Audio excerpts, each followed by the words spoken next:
Whether it's poached, fried, boiled, baked into a bread, or just scrambled on toast, eggs are quite special. There's been such a bad misperception about eggs.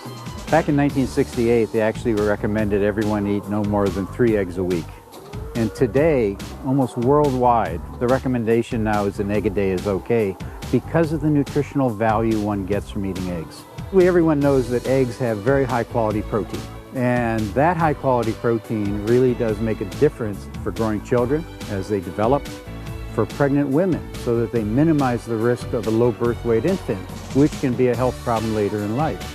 It's very important in the elderly because it helps them maintain their muscle tissue rather than lose it over time. If you can maintain that muscle tissue, you maintain your health and your independence for much longer. Other nutrients in the egg become very, very important in the long term. What gives the egg yolk its color, lutein and zeaxanthin, get deposited in the macular region of the eye that protects the eye against the damages of ultraviolet light.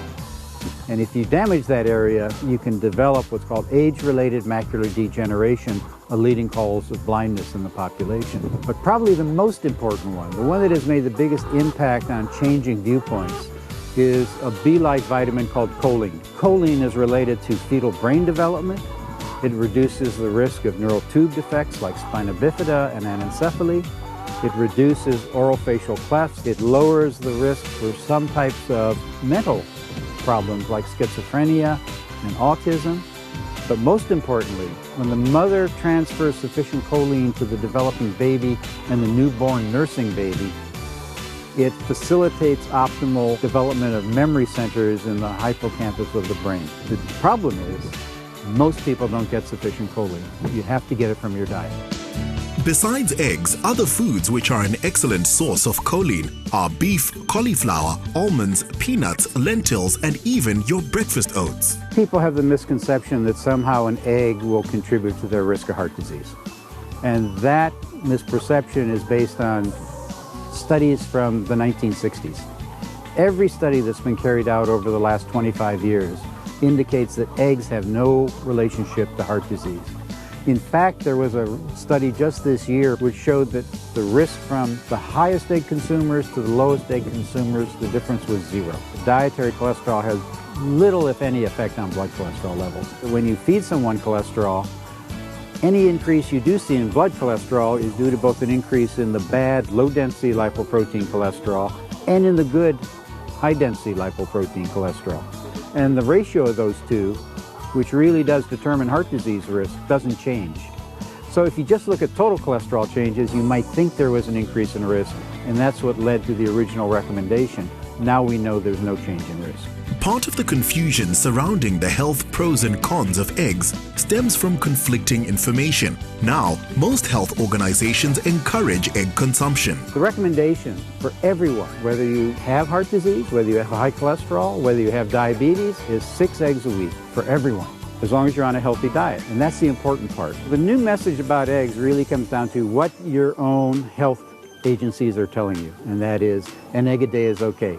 In Australia, New Zealand, Great Britain, Ireland, Canada, Korea, Japan, they recommend an egg a day. So that's the recommendation of health professionals. Now, it's not the recommendation of industry. That's the recommendation of health professionals who look at the evidence and come to a conclusion of what's best for the population. One of the reasons that these agencies made such a dramatic change from saying no more than 3 a week to saying an egg a day is okay really comes down to the finding that the contributions eggs make to the overall nutritional health of the population is much more important than we used to think. One of the egg's best traits is that they have a myriad of uses in food. Celeb chef Pete Goff Wood shares a recipe that's equally nutritious and delicious. Frittata, my personal favorite. Start with a nice cast iron pan, nice and hot. We want something that we can put into the oven. A little bit of olive oil. The secret to frittata is it's an ideal Sunday evening dish. You're using up lots of cooked ingredients. I've got some nice bits and pieces here which we'll talk about. First, some nice cooked new potatoes. Next we go a little bit of mushrooms, just some diced button mushrooms. They're all the time making sure the pan's nice and hot. After our mushrooms go in, a little bit of red pepper. These red peppers, what I've done is I've just roasted them and taken the seeds off, and as well as the skins. It's going to be nice and colourful, it's going to be nice and tasty, lots of different textures. And then last but not least, a little bit of blanched spinach. Now while that's on the go, I'm going to beat up some eggs, which we're going to add to this. Our eggs nice and fluffy and light. Now we're just going to add this straight into our frittata mixture. Now we want to leave this on the heat for a couple of seconds, or a couple of minutes really, just so that it seals in the pan, so we get a nice crust on the outside. Makes it easier to turn it out. And then, just to finish off by way of a little bit of luxury seasoning, a little bit of grated Parmesan, which we're just going to finish the top with. From here, we go straight into a nice hot oven, about 180 degrees, for probably 8 to 10 minutes. You don't want to cook it for too long, you don't want the egg to be firm, you want it to be just a little bit moist.